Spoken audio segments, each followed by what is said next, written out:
Prejudice rule. So sa prejudice rule, ito yung ito yung legal right or course of action na na-damage o nawala. Okay. Prejudice yung karapatan mo na na-damage o nawala or nagdidesisyon ka on an improper basis. O yun, yung kagaya nung sinabi ko kanina.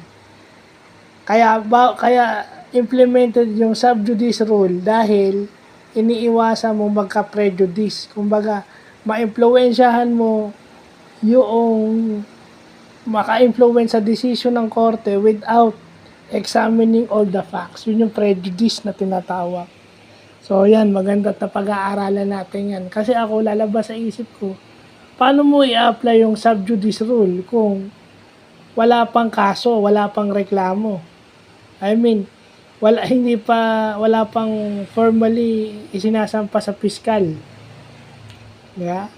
Wala pang preliminary investigation. So, ba't mo i-apply yung sub judice rule kung wala pang kaso?